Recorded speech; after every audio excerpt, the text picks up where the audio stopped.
C'est à moi de causer, il Oui, paraît. on ira. Alors, je sais pas où, mais on ira. On ira où tu voudras, quand tu nulle part. voudras. À la jeunesse. Ouais, on ira tous au paradis. À la Polnareff? Non, ni Non. l'un ni l'autre. C'est à une autre chanson à laquelle le titre fait référence, de Jean-Jacques Goldman, qui a aussi un titre, s'appelle On ira, que je sais pas chanter là, hein, qui devrait figurer dans ce film, mais finalement c'est pas le cas, mais le titre est resté.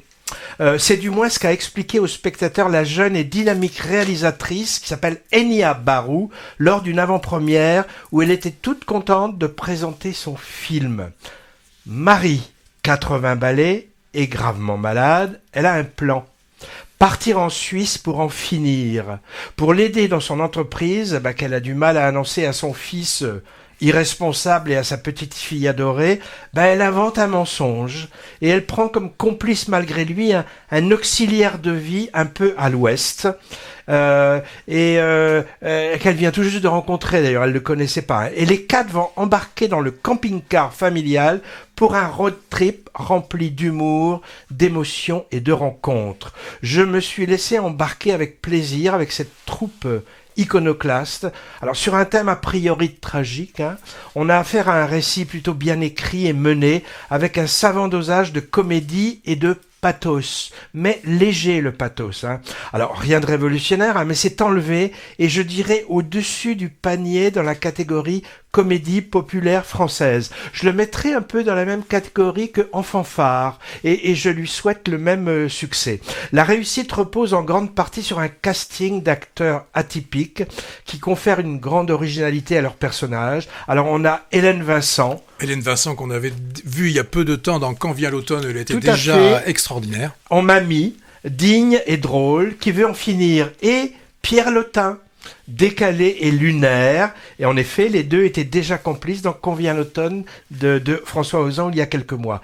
L'excellent David Ayala. Moi, je l'ai découvert récemment dans Miséricorde. Un gros monsieur, en fils touchant qui pige pas grand-chose. Et la jeune et talentueuse Juliette Gasquet, qu'on a vu récemment dans Le Consentement, adapté du livre de Vanessa Springora. Alors, ils forment un quatuor crédible et attachant.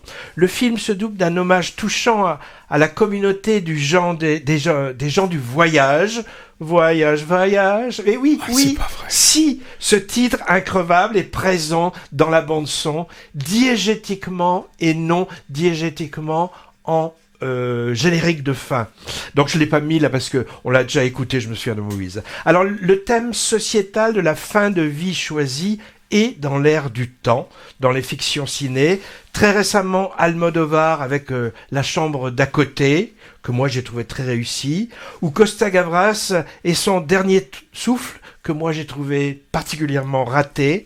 Et il y a 3 ou 4 ans, tout s'est bien passé. Le précédent film de François Ozon, il s'est attaqué au sujet aussi avec André Dussolier, ou du moins son personnage, demandant à sa fille incarnée par Sophie Marceau de l'accompagner pour un voyage sans retour en Suisse, comme dans On ira.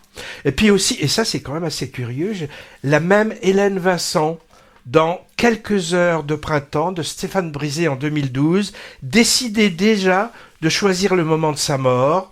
L'originalité de On ira, c'est que c'est traité vraiment façon comédie, enfin tragicomédie on va dire, et vraiment réussi. Alors, remarque, Enya Barou, c'est son second long métrage, après un premier passé inaperçu. C'est la fille de Olivier Barou et la filleule de Kad Merad. C'est ceux du duo Kad et Olivier qui ont commencé sur les planches, puis au petit et grand écran. Donc, bâillement, car suspicion de népotisme encore.